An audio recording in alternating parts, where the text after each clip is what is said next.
Welcome, everyone. Yeah, good evening here on the East Coast. Happy fall. Happy early All Saints. Uh, Happy Reformation. Maybe. Don't go there. I'm not sure. Todd is back. His Johnson is healed. Praise the Lord. I got a head CT scan back today, and apparently I have a brain abnormality. Not life threatening, but now my kids are telling me that, I have a brain defect, and that's why I don't understand their jokes. So anyway, given my brain limitations, you guys are gonna have to carry the load tonight, I think. So yeah, Josh, what do you have for us? Take it away. So we were going to talk about how Hauerwas views the Reformation as unconfessed sin. And so I'm going to sing not a breakup song, but somebody who's lamenting over a future that could have been differently. And there's still a little hope in it.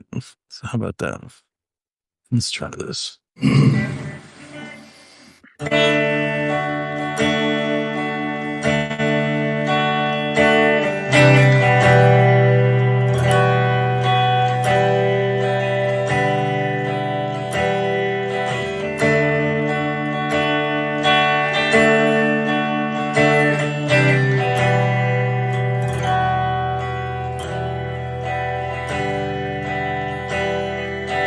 Looking out the door, I see the rain fall upon the field of mourners.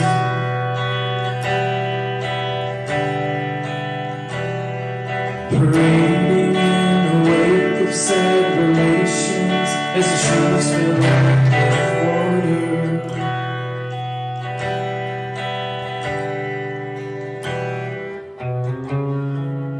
Maybe I'm too young to keep good love from going down, but tonight you're on my mind. You never know, I'm broken down and hungry for your love with the way you feel it.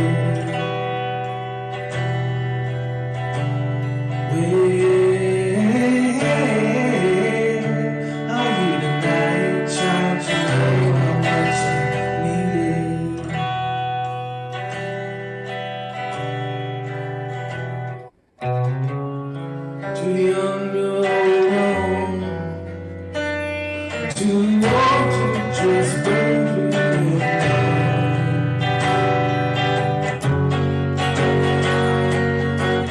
Sometimes the man gets carried away, then he feels like he should be having his fun.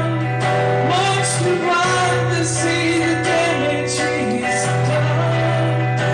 Oh, sometimes a man must wait to find he really has no one.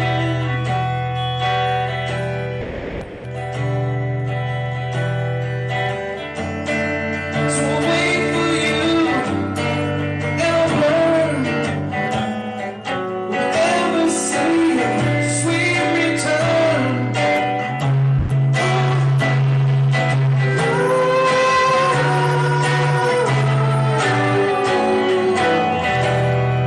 You should have come over,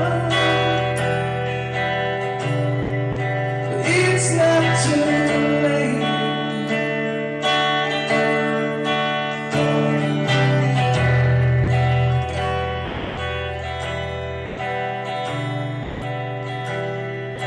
Lonely is the room the bed is made, the open window is raining.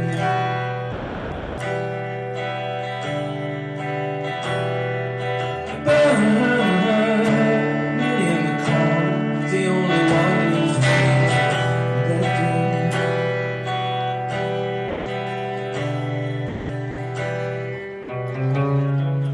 My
keep good love from going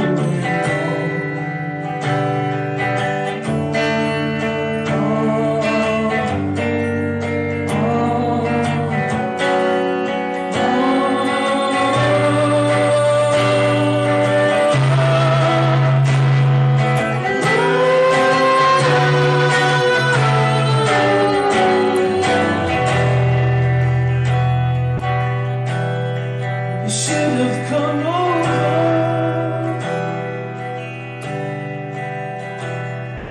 but it's not too late.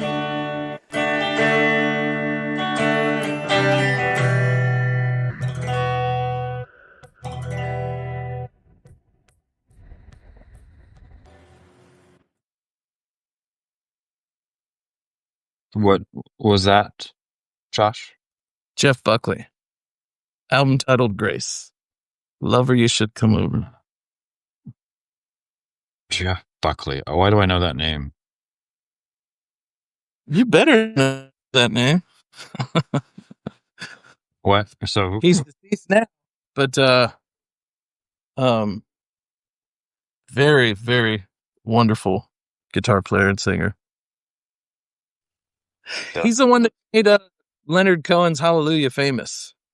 Oh, You know what I'm talking about? The one of the most overdone songs in the world. Yeah. right, but did it because because he put his spin on it. Everybody was like, "Wow, how'd you do that? How'd you Yeah. take so long and make it better?" Okay. That Hallelujah, that Leonard Cohen song is like the musical equivalent of Henry Allen's Wounded Healer. It's just, I wish it's like a great work that I now wish no one ever put out into the world. The cracks are where the light gets in. Oh gosh, that's overused quote ever. Okay. We are here. So yeah, we're at the point in the liturgical calendar where this Sunday is All Saints Sunday. And then that then quickly pivots to Christ the King Sunday and Advent, which traditionally, at least, though not in the American church, looks forward to the appearing of the risen Christ in the eschaton. And so it's an eschatological season, a time of the church dwelling on the last things, and kind of stuck in the midst of that. Some parts of the body of Christ celebrate the Reformation, and so this week marks the 508th anniversary of the Reformation. And so I thought, we have this bridge time between what we were doing on Monday nights and what we will do on Monday nights. And so I thought, let's talk about a sermon on Reformation Sunday. And that could be really boring. So I thought, let's do this old Stanley Hauerwas sermon. But first, kind of set the stage. Stanley's preaching on Luke 18, which Todd is the lectionary passage for this past Sunday, the parable of the Pharisee and the tax collector. So that's the text that Stanley is preaching on. But I think the more relevant text for what Stanley's sermon is about is from John 17. So listen for the word of God. Mm.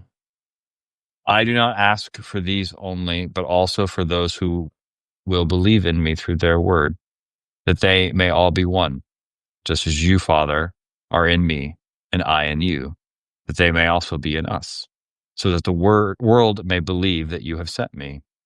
The glory that you have given me, I have given to them, that they may be one, even as we are one, I and them, and you and me, that they may become perfectly one, so that the world may know that you sent me and loved them even as you loved me. And so that's John 17, Jesus's high priestly prayer in the garden. So a little context. Stanley, so the sermon is found in this book, Sanctify Them in the Truth. You can find it for free online on various blogs and websites and things. But the book provides the context, which I had forgotten. It's a sermon for the Fig Tree Assembly in New York. I have no idea what that is, and I've tried to find out. I even emailed Stanley, and I didn't hear back in time. It was preached on October 29th, 1995. And it was a sermon that is in honor of Robert Wilkin, a Catholic, which I think is important context. Robert Wilkin is a Catholic. He was a teacher of mine at the University of Virginia. Wrote a great book called Christians as the Romans Saw Them. And so so that's the context of this sermon. And so I wanted to start just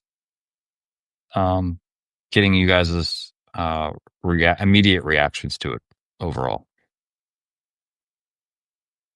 It's an artful word. He confesses in the sermon that this is not your typical Reformation Sunday. He takes a different tack, right? This is not something that he wants to celebrate. It's something he wants to lament until the day that we are one again with all our Christian brothers and sisters. Yeah. Todd?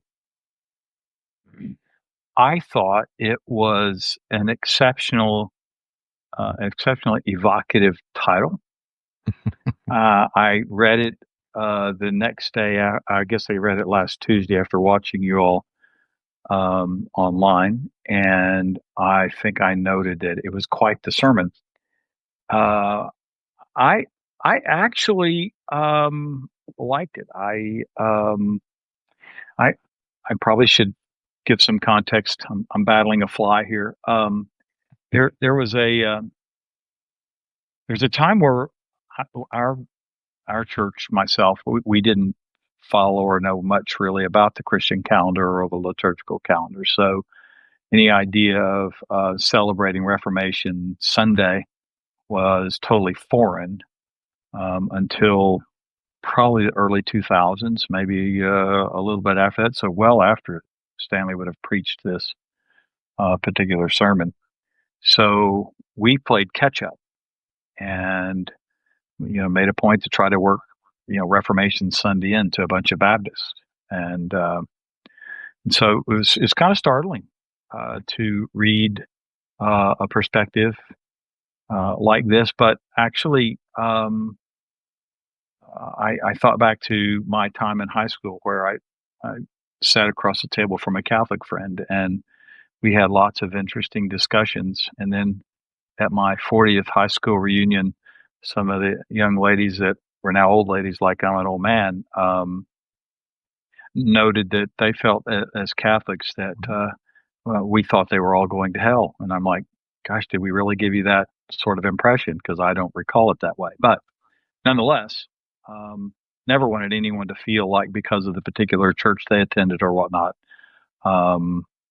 automatically classified them, for nether regions. So this was fascinating to read. Lots of things came to mind.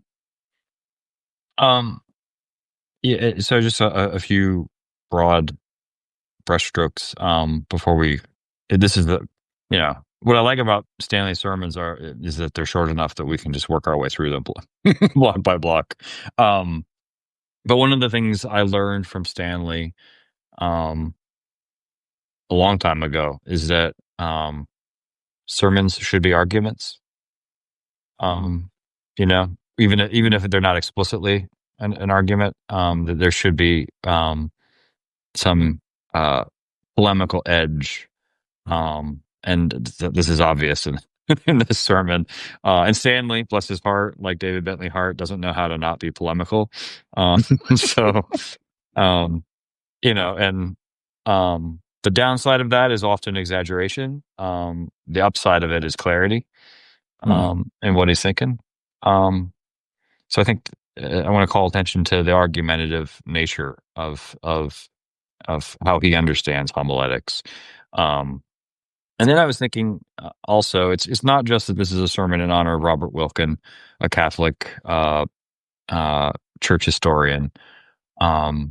It's also because the pivot he makes to the Jews at the end it is also reflective of Stanley is someone who, for a long time, was a Methodist theologian at Notre Dame who was friends with Jewish scholars, Mennonite scholars, and Catholic scholars, and so and it was his experience teaching in these communities that actually made him a Christian, right? Like he grew up in the church, but this is what formed him as a Christian, and so his Christianity is very much shaped by relationships with people from different traditions. And so it isn't, so it's, Robert Wilkin teaches at UVA with another of Stanley's friends, Peter Oakes, who's a Jewish rabbi. Yeah. And so I think Stanley's someone who always has this constellation of friends in his mind when he's thinking. And so, all right. So he begins the sermon right out of the gate by saying, "I don't understand why this is a part of the church year. Um, um, Reformation is sin." First sentence of the second paragraph: Reformation names the disunity in which we currently stand. I was thinking about you guys are pastors. We all know of relationships that end in divorce um, Hmm. in a way that is probably best for one or both parties. Right? There is such a, practically speaking, there's such a thing as a good divorce. Um, but yeah, but it would be weird if people like every year celebrated their divorce, right? And that like essentially that is what Reformation Sunday is. It's and that we don't think of it that way is to our judgment. Like that's kind of Stanley's point in a nutshell. And so he ends that second paragraph saying, "If we no longer have broken hearts at the church's division, then we cannot help but unfaithfully celebrate Reformation Sunday." Yeah, I mean, yeah. Just let me get your thoughts to these first two paragraphs. Yeah, I like the reminder that the Protestant movement began as a protest within the communion called Catholic, and Stanley reminds us that when it becomes an end in itself, then we're just celebrating our divisions and our sin. And yeah, I mean, we've done some reading on Bonhoeffer recently, and I'm reminded of him saying, that Protestantism went across the Atlantic to America and didn't have anything to protest against, and that's why it takes the weird shape that it does in America, because we don't have not everybody has those relationships that you said formed Harawas, because we've been living on an island unto ourselves, and it's made us strange indeed. Todd?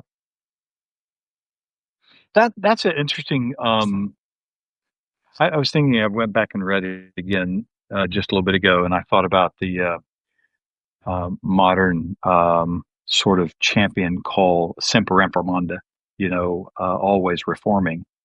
So it really does, in that particular way that Stanley couches this, really give good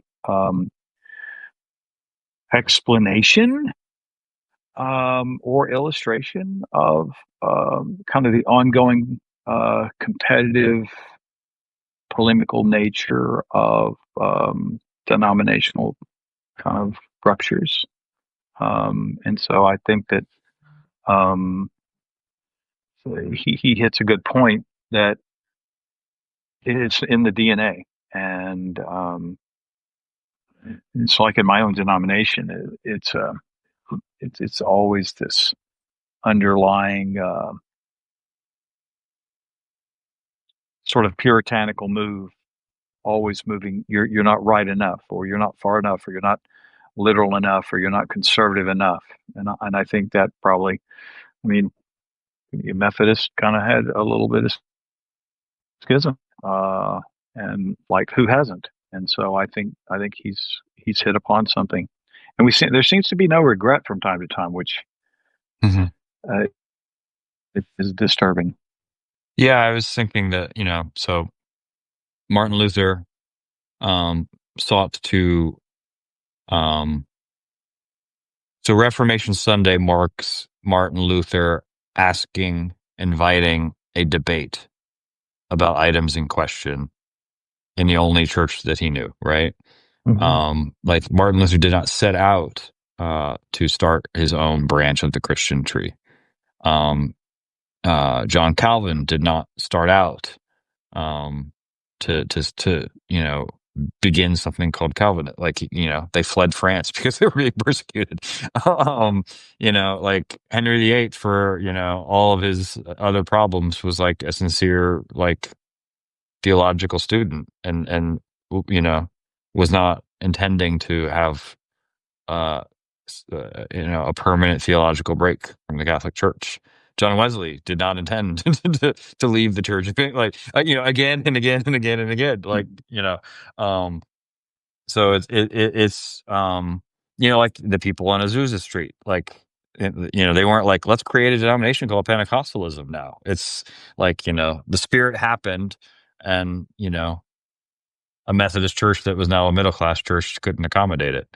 And so, we have these traditions that we exist in, um, and they're older than we are, and so we don't see um, like how they were never intended to be uh, their own self-contained, independent, isolated tribes. Yeah. Um, and I think Stanley called attention to it. Like that's most pronounced in Lutheranism, right? Because it gets broken up into language groups, and so like the church that Ken Jones goes to, that I've preached at a couple of times, has a ship in the sanctuary that hangs from the ceiling, because it's a Danish Lutheran church. On the one hand, like that's great, right? And on the other hand, it's like, we shouldn't be siloing our Christianity up according to like nation groups and language groups. Anyway, yeah. So I think, I think the tone in which Stanley begins this is a helpful corrective for Protestants, right? Because Catholics look at us and see, they see us as separated brethren. And so that language at least names the disunity in a way that we don't know how to name it. Yeah. The ecclesiola and ecclesiae. Okay, so then Stanley moves to the text. Yeah. So just a second.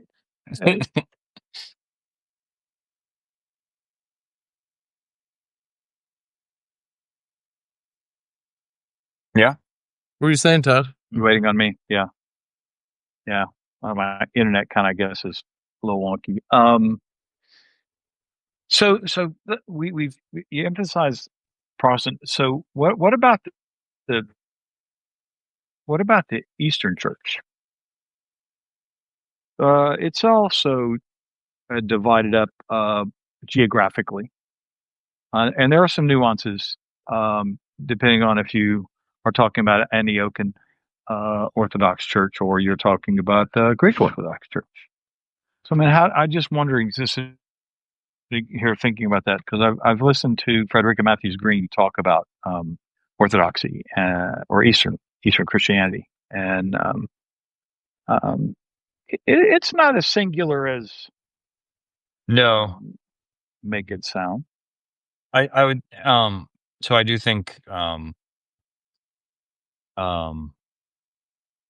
we're going to think about the whole church, right? East and West, I do think, I think the way orthodoxy has accommodated itself to authoritarianism over the centuries is problematic, right? But I would say that what exempts them from Stanley's critique is that Orthodox Christians do not believe their interpretation of Scripture or their beliefs about this, that, or the other is what unites them. Right. And so so that it's the Eucharist and that unites them. That's a good And point.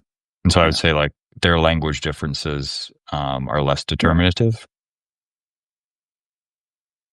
or less problematic in the context of what Stanley's arguing. So Stanley pivots to the text, the parable of the Pharisee and the tax collector, and he wants to, and I think this is important, right? That how you think of the church and its history, your the theological persuasion given to you by your particular branch on the Christian family tree, it then it shapes how you read Scripture. And if you don't have any friends who read it differently than you, you're not in a position for anyone to question your reading of it. And so Stanley says, note what the Reformation has done for our reading texts like that which we hear from Luke this morning. We Protestants automatically assume that the Pharisees are the Catholics. They are the self-righteous people who have made Christianity a form of legalistic religion, thereby destroying the free grace of the gospel. We Protestants are the tax collectors, knowing that we are sinners and our lives depend upon God's free grace, and therefore we are better than the Catholics because we know they are sinners. What an odd irony that the Reformation made such readings possible. As Protestants, we now take pride in the acknowledgement of our sinfulness in order to distinguish ourselves from Catholics who allegedly believe in works righteousness. I mean, that's just true. Like, there's so much of Protestant Christianity where it's like I have to pretend I'm a worse sinner than I am, so that like the gospel applies to me. Like that's just crazy. That's just crazy. And like again, like you guys are Protestant pastors. Like I don't think my experience is isolated to me. Um, I think there is a deep, deep, deep reservoir of unexamined anti-Catholic prejudice in most United Methodist congregations. And it's been given to them. It's been learned. Like they're not necessarily naturally prejudiced, right? That they view Catholics as people who follow a legalistic, hierarchical, patriarchal religion, and a religion I would just challenge people to notice how often people speak of Catholics as though they're like it's a different religion. Yeah. Yeah. So, yeah. And this is something else I was going to talk. That one of the comments I hear a lot from Protestants about Catholics, especially former Catholics, who are usually the least charitable assessors of Catholicism. That what I hear often is, well, like the Catholics just don't teach the Bible. And I'm here now, Pastor, because I just never learned the Bible this way. And that's a little like me going to a Jew and like, how many baptisms did you do last year? It's like you're imposing a category that's unique to your tradition, right? And you're judging the other tradition for not like following your, and that's also a problem about celebrating the Reformation, right? Because we all exist in a tradition for which the Bible has always been available as a printed book. And most Protestants seem to have no awareness that Catholicism existed for 1,500 years without something called the Bible, right? so the way you learned the scriptures as a Catholic until the printing press was in the prayers of the church, the liturgy, the images you saw on the walls, like the reading you heard, the sermon. And so it like the judgment that Protestants wield today still against Catholics is in ignorance of how Christianity is developed. Well, not only, but we have a lot of Protestant traditions in the United States that fit into two categories broadly, and that is either restorationists, where they think we'll skip over the whole Catholic and Orthodox tradition and go back to back to the Bible, but back to like the New Testament church, as if they could do that, and they think they're just picking it from there. Or people who pick up from the Protestant Reformation and go forward and say there's no need to retrieve the tradition. We're starting from scratch here. Yeah. So it's just they don't even know the need or the poverty of riches that we have when we pass all that. Yeah, and we have an Ethiopian Orthodox congregation that worships at our church on Saturdays. And when they first started coming, and a few times since, because the incense is definitely triggers the fire alarm. Some people were like, "Well, I like this is really weird." And I'm like, "Well, like if you want to know what like worship looked like for the people like who knew Jesus, this is kind of what it looks like. They've had no Reformation at all. This is like the oldest liturgy that exists in the world. But anyway, okay, so yeah, so I think it is important. I think Stanley's calling attention to the way that the way we think about what Christianity is, and the church then determines how we interpret certain texts. And yeah, Lori, we should get to the Eucharistic distinctions too. But then Stanley moves into his argumentative mode, which I think is good. And this, so I talked about how this is a sermon in honor of Robert Wilkin, a Catholic. Stanley has friends, Jewish friends he always has in mind. And now I think this is the Methodist. This is Stanley before he left the Methodist Church for the Episcopal Church. This is where Stanley the Methodist comes out. Unfortunately, the Catholics are right. Christian salvation consists in works. To be saved is to be made holy. To be saved requires our being made part of a people separated from the world so that we can be united in spite of, or perhaps better, because of the world's fragmentations and divisions. What do you make of that, Todd? I really always appreciate the way he uses words. So he's going to impute consists in works in an entirely different register than with the normal reader.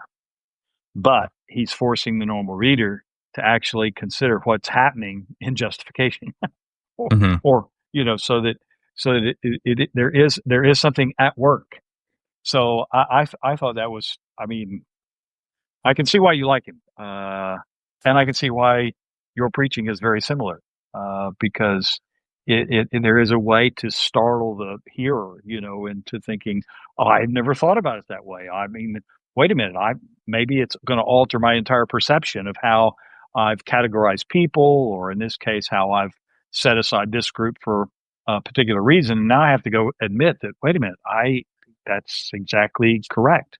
How did I miss that? That kind of thing. So, I like it.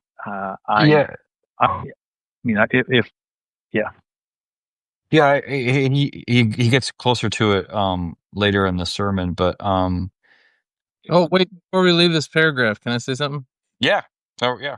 So pick up where you left off. Unity, after all, is what God has given us through Christ's death and resurrection. For in that death and resurrection, we have been made part of God's salvation for the world, so that the world may know it has been freed from the powers that would compel us to kill one another in the name of false loyalties. As we are having this discussion about divided loyalties even within the church, you guys know I'm in a new appointment. I'm getting text messages about what we're doing for Veterans Day and worship. Yeah. Yeah. Yeah. I mean, and I mean, Stanley makes that explicit at the end of the sermon that once you lose the unity of the church, you lose Lori Z's Christianity as what determines as the chief determinant of her identity, right? And she no longer sees then Todd primarily as a brother in Christ, but well, is he a Democrat or a Republican, an American or or whatever? And so Stanley's point is once Christ at the table no longer unites all of us, all the other symbols and flags and banners and lures pull us away, pull us apart, and against one another. And Stanley tries to give a witness to this. You say as he's making arguments, he's saying it doesn't mean he doesn't have any arguments, critique with the Catholic Church, but he offers a witness. He says, how is it that they can have Dominicans and Jesuits and Carmelites and everything all a part of the same communion, even though they don't all dress the same things or even agree on all the same things? It's not the source of their unity. The source is Christ on the table. I mean, there's literally a denomination called the Free Methodists that only exist because some Methodists were charging people for where they sat in church. Yeah. Like that's the history behind and it seems absolutely ridiculous now that that would be the cause to separate from your church. But it's so yeah, it's just once you create your own denomination because of the gays, well, of course you're going to roll back female ordination too. You can't yeah, it's once you push that bale of hay over, it keeps rolling. So anyway, but what I was going to say, Todd, is what Luther was protesting was a manipulation of the penal of the system of penance that laid upon Josh works of mercy and penance that he had to perform, so that he could be assured of his eternal salvation. So that anyone building program at St. Peter's. I challenge anyone to read literally any sermon by Martin Luther and tell me that he didn't think there were things that you should do. So Mr. Grace not works was preaching the law all the time. Justification by faith alone, as Stanley gets to here, is not the message that you are free from works. It is the message that the work that sets you right with God is a work that God is doing. Right.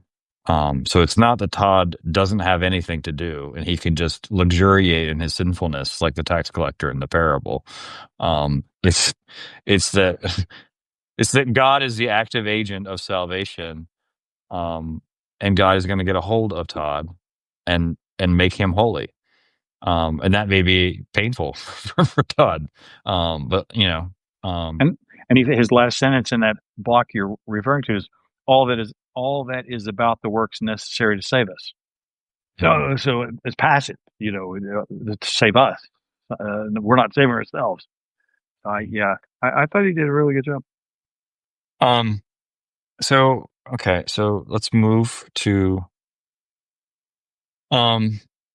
okay, so he talks about the Pope, and how it's amazing that the office of the Bishop of Rome is able to, because they have a unity there, that there is a teacher among teachers, which is the Pope's actual title. Because they have a teacher among teachers, they can keep, these monastic orders who are at odds with each other in the same house. They can keep Irish and Italians in the same church. um, um, so then in the next move in the sermon, he contrasts that with Protestants. That once you have an understanding of Christianity that isn't centered in the unity of loaf and cup, bread and wine, you then think that Christianity is primarily about beliefs, right? And that's the critique, right? Well, they don't teach the Bible. What they really mean is like they don't give me the right, they're not talking about belief as much, dogma. And so, and that's like different than how Christians understood what makes them Christian for a millennia and a half. And so, but that doesn't occur to us because like we've lost the connection. But Stanley says that's the reason why Protestants are always tempted to rationalism. And instead of rationalism, I think at this point, you could put the word like secularism. That's the reason why Protestants are always tempted to rationalism. We think that Christianity is to be identified with sets of beliefs more than with the unity of the Spirit occasioned through the sacrament. Once Christianity becomes reduced to a matter of belief, as it clearly has for Protestants, we cannot resist questions of whether those beliefs are as true or useful as other beliefs we also entertained. That's where we live now. This is Stanley the prophet, like the Stanley the soothsayer. Like this is like Christianity is like hard in a secular West because we reduce Christianity to sets of beliefs, and now we exist in a world where everyone has a tiny little computer in their pockets and they can test it against other beliefs that may or may not work better for them. Yeah. So here's what's interesting. So clearly, most, I don't know, most probably not a good way. Many low church, free church traditions, small t, don't have such an emphasis on the Eucharist because of clearly anti-Catholic bias. So we refer that to that, of course, as the Lord's Supper. And consequentially, though, the thing that came out of the Reformation that particular group tapped into was the primacy of the pulpit. And so the pulpit replaced the Eucharist as the center of the function of the church to, quote, proclaim the gospel. As a result, the Lord's Supper, the Eucharist, was not a weekly, barely a quarterly practice. So there's a little bit of maybe unacknowledged disunity in that particular move. That is like, well, we're championing proclamation because it was so weak and there wasn't much, and the quote discipleship or understanding of the gospel was so weak and anemic. We had to get back to verse by verse preaching through every book of the Bible, which is now the modern clarion call. But not a whole lot of emphasis, even still in those particular quarters, on the Lord's Supper or the Eucharist. It's not as so. I think there's been that shift, and of course, then I come out to Annandale or Aldersgate or any number of Methodist sanctuaries, auditoriums, and the pulpit's not in the center. What's your problem? The pulpit ought to be in the center of that architecture, but no, it's the table. And lecterns are off to the side. Presbyterian church, church that we go to in Mockingbird, that's kind of how that is. So I think that there's a lot of influence that Stanley's, as you're talking about, working in his head. I think he's got a lot of targets, and I think one of the explainers for kind of some of the things that, like McNeely asked, how is it that anybody could feel this way? Well, if you settle that the primary thing has not been the primary thing, then you're going to go to seed on that, and everyone else is wrong. Well, and so I've got two thoughts. So immediately to Melee's comment, like how can Protestants think of Catholics as not Christians? Just imagine there was a time in America with like a high anti-immigrant nativist sentiment, like where like maybe we wanted to create like a lawless secret police force with masks that would round up people that looked the wrong way and send them to a gulag somewhere, so they've never lived. Just imagine that time existed in America. And so a lot of um, anti-Catholic prejudice that exists still in our churches is the product, the child, the grandchild, the great grandchild um, of nativist political sentiment. Mhm. Right? It was anti-Irish. It was anti-Catholic. It was anti-Italian. It was anti-Greek. Anti-Eastern European. And so like like there's a huge dynamic of it that's just political. And so imagine there was a time in America where like people expressed their politics through Christianity, but it wasn't really about the Christianity. It was just about the politics. Like, like Imagine. it's hard to, um, probably the most significant thing, Josh, that the Methodist movement has accomplished in America is prohibition. Like the women's temperance movement was by and large a woman's movement.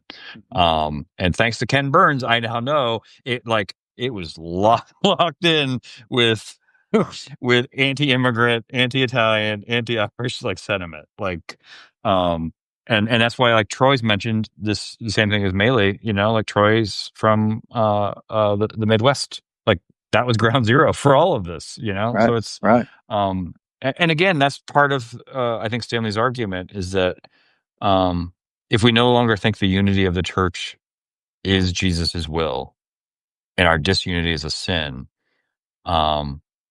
we don't feel an obligation to know this history, right? In such a like why is it that I think Catholics aren't Christian? Well, it's because 2 generations ago, like these Methodist women like really hated Italians.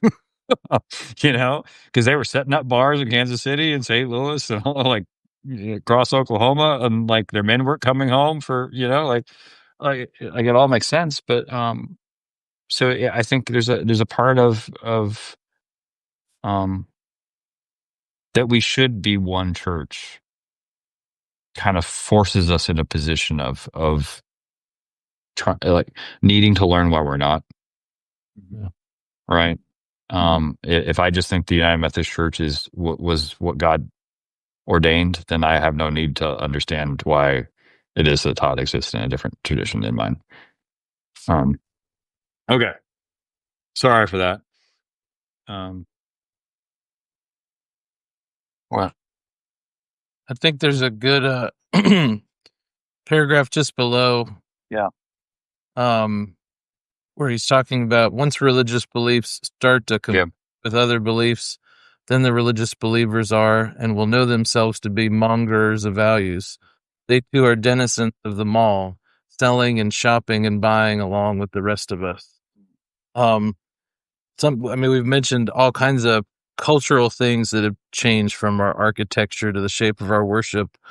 But something else that happened when Protestantism came to the American West is that, Stanley will say himself, not in this sermon, but, he grew up in a Methodist denomination, but you went to church on Sunday, but you got saved on Sunday night, where you had to repeat the camp meeting, tent revival kind of, sing 13 verses of Just As I Am until you walk the sawdust trail. And, there's a very American, we're we want to make operational, We want to produce. We want to come out on the other side with we've made goals and now we have produced, this many converts, and we want the numbers. And that's something that we got honest from our beginnings here, and it has carried down, and it's not because it's deeply scriptural or part of the tradition of the church. It's part of the fabric of America. And another thing that Stanley always says is, we don't chart the history of the church in America, but we chart the history of the American church. Mm-hmm. Yeah. Yeah, I was Todd. The thing that you mentioned, I forgot to mention, like the architecture of most Methodist churches, like the tables in the center. Often the organ pipes are behind it, and there's a pulpit, and then there's usually a lectern that isn't quite the same, right? But part of, and I think the architecture of our churches, Josh, by and large, I think shows that I would not say, and I don't think Stanley would not say, that like the Reformation was like the Reformation as a movement was not a bad thing, right? And so the reason why Methodist churches and Episcopal churches have the architecture they do usually is that the table is what unites us. That is where Christ is the host. So it's at the center of our altar. Jesus happens to us in preaching too. Like, Christ, the sermon and the sacrament are the same. And so like that still has a privileged place, but it's important that like, the gospel can be read by not me, like by not the preacher, right? That there is a danger in just having a giant, like at Princeton Chapel, like a giant pulpit in the center of the room. Yeah. That you don't want to give the message that only the preacher can read or speak the gospel. Now, I want to back up and be fair to the church I grew up in, who didn't have the architecture you described, but there's this massive altar table or supper table carved in the top in remembrance of me. Now it's on the floor, big pulpit, big pulpit, on the steps above it, behind it, but it was center. It just wasn't used very often. Yeah. And so if you notice, modern architectural, unless you're maybe particularly acute to your denomination, that's what you can expect now. A glass pulpit or a music stand and really nothing else but the speaker. I guess that's where I was trying to point out how low church, free church, just completely band-aids. Oh, by the way, we probably should think about this from time to time, like once a year. And So that's my point. That's my point there with that. I mean, clearly, I think we've lost some of the architectural value of the reason sanctuaries were adorned the way they were. Mm-hmm. Yeah, I mean, there's a reason for everything, right? Why are like so many Anglican church doors red? To remind you of the blood of the saints. Right. Right. There's a why does the baptismal font in the Catholic Church? Why is it the beginning, like as you enter the sanctuary? Because like that's the shape of the Christian life. Right. Like this, it's not random. But I was it isn't just that the danger in Protestantism is that we break up into language groups or belief groups. It's that the priest becomes the preacher. The preacher becomes a communicator. The communicator becomes a celebrity. There's like large parts of evangelical Christianity in America, like that's the case. And and yeah, and so then you have prosperity gospel and like paganized versions of Christianity. Certainly Mark politicized. needs. I got Yeah. you off track. No. So kind of the last move Stanley does here in the sermon, he says, you can tell the destructive character of that narrative, the narrative the Protestants tell, by what it has done to the Jews. The way we Protestants read history, and in particular our Bible, has been nothing but disastrous for the Jews. For we turned the Jews into Catholics by suggesting that the Jews had sunk into legalistic and sacramental religion, by suggesting that the Jews had sunk into legalistic and sacramental religion after the prophets, and had therefore become moribund and dead. In order to make Jesus explicable, in order to make Jesus look like Luther, at least the Luther of our democratic projections, we had to make Judaism look like our characterization of Catholicism. Yet Jesus did not free us from Israel. Rather, he engrafted us into the promise of Israel, so that we might be a people called to the same holiness of the law. I realize that the suggestion that salvation is to be part of a holy people constituted by the law seems to deny the Reformation principle of justification by faith through grace. I do not believe that to be the case, particularly as Calvin understood that Reformation theme. After all, Calvin and Luther assumed that justification by faith through grace is a claim about God's presence in Jesus of Nazareth. So justification by faith through grace is not some general truth about our need for acceptance, but rather justification by faith through grace is a claim about the salvation wrought by God through Jesus to make us a holy people capable of remembering that God's salvation comes through the Jews. Mic drop. I mean, I think I don't care if I believe that in my very bones. I need to hear that often. yeah, and as I reread this again, I was like, this is a much better sermon than I remember it being. Mm. I just chose it because I knew he had a sermon titled "Reformation is Sin." But I mean, I think and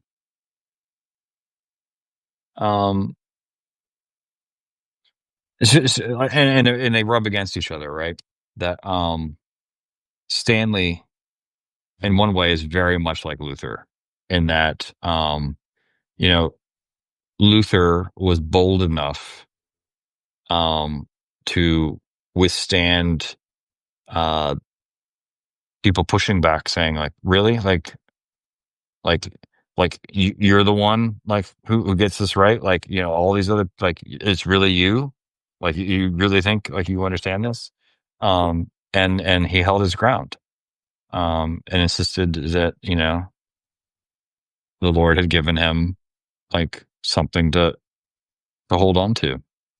Here I stand, I can do no other. So like there was a stubbornness to that that was incredibly bold and brave. And I mean, he risked his life again and again to do that. It's like being poured out like a drink offering. And similarly, like Stanley is a warm, wonderful man, who can also be intolerable, because in a similar way, like he, on a few things, he will not compromise, even if all the array of brothers and sisters in Christ are disagreeing with. Like he holds the line, and I think that's been his contribution to the communion of saints. But I think with Luther's certainty about the nature of the gospel led him to frustration when the Jews did not convert.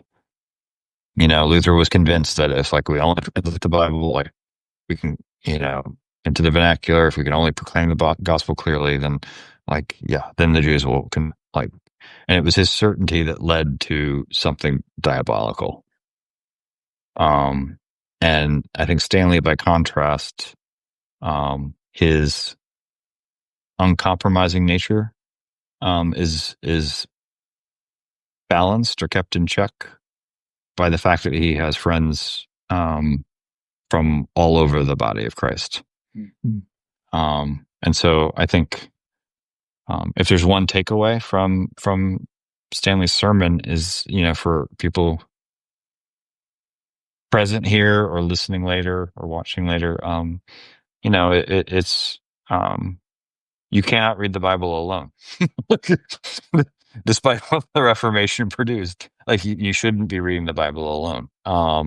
And that means you should be reading it in the company of the saints, with your dead neighbors that Jesus commanded you to love, and like your living neighbors. And so I think one takeaway from this is if you're a Christian, if you're a Protestant Christian, check how you understand your Christianity against some Catholics and Jews. And I should say too that like a lot of the critique that Stanley levels against Protestantism could also be leveled against Catholicism. Right. Right. Right, but I mean, as a parent who paid tuition to the Diocese of Arlington for middle school and high school, I can vouchsafe that the Catholic Church has evolved to a point where like they don't really know what these issues were either, and they just wonder like, why are you not Catholic? Yeah. But and that's like the other thing too is like most. I don't think like most Protestants and most Catholics don't understand that like most of the things that like Martin Luther posted on the Wittenberg door, like they've been reconciled. Like they're not really issues anymore. So, Yeah. like his movement worked. Like there was a there was a corrective. Yeah. Yeah. And all parties involved changed. I think something like this, a conversation like this, so helps in one way is that we want to acknowledge that critiques of Protestantism, whatever part of that Christian tree that we are individually part of, we need to accept criticism of ourselves, our own self-critique. So, yes, Stanley could launch the critique toward the Catholic Church, but it seems a bit. It would seem a bit like supporting those past trajectories where, let's see if we can't point out all the things wrong with them, rather than what are the things that have us where we are. And I think that's one of the things that was valuable about the sermon, and you pointed it out, that the issue of unity becomes sort of a something that you can't just find a gloss for. You can't just find a way to rationalize that away. That is an issue, and it should be a haunting one. And as far as where we are concerned, it needs to haunt us at the places at which we have maintained that disunity. And so I think that's something that's often missed is, why is Jason banging on the Methodists, and why is Todd, critiquing the Baptists? Well, that's where we are, and it's a little disingenuous to critique someone else when you've not taken a good look at yourself. So I think that's I think there's value in us hearing what role we play in disunity. Yeah, and Lori had a comment about the Eucharist, and I know often, people who leave the Catholic Church and come to like a Methodist church. I mean, I think when I started, I saw some survey that it was like 40% of United Methodists grew up Catholic and got married, and this is what they settled on, and they'll point to like being excluded from the table, and so Luther's problem with transubstantiation was not with transubstantiation, it was it belief, right? It was like Luther was against, like, if Christ gives himself to you in the gospel word, then you don't really need to like figure out how it works with baptism or the Eucharist. It's like you can just accept it. You don't need to work out the mechanics of it. But today, because the table is the sign of our unity, non-Catholics are not welcome to the table, because to welcome to the table when we're not in fact united is to make a mockery of it. Theologically, that's why we're not welcome. Maybe perhaps that doesn't always get expressed in the most hospitable terms, but that's what's going on. And I think, if you can lay it out that way, I think most Protestants can understand that. But yeah, I think, I think another takeaway, Todd, when we're leveling criticism against ourselves, it's like, what is it about our own traditions that we need to be mindful of that is necessary to do the work of moving towards unity? Mm-hmm. Right. So it's, from a Catholic perspective, it would be like, well, you all need bishops because they're in the Bible. It's just like, but yeah, like it needs to be conversations like that. Like, what are the things that we all need to start accommodating to move towards realizing Jesus's prayer?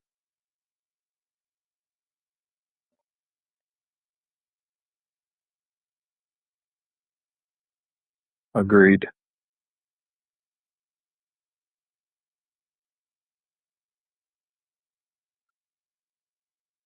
All right. Well, Todd, last word. I'm looking forward to next Monday Night Live. I mean, come on, who Okay. doesn't? I mean, this is what everybody is. Everybody waits on them. Monday Night Football, who cares? You can watch football now every night of the week. You can't do Monday Night Live. You can't get us three. Man, you're gonna get killed probably. So we're gonna do this book next.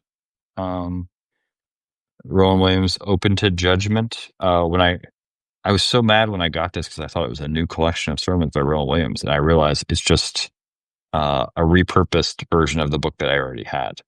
Yeah, 95. But anyway, so the first section is the Word made flesh. There are 8 sermons, so we're just gonna do those one at a time to take us through Advent. And so the first sermon is entitled Advent. It is a book worth getting, so I encourage people to read it. But I will illegally scan the first one and make it available when I post this video. So, all right. Sounds good. Go in peace.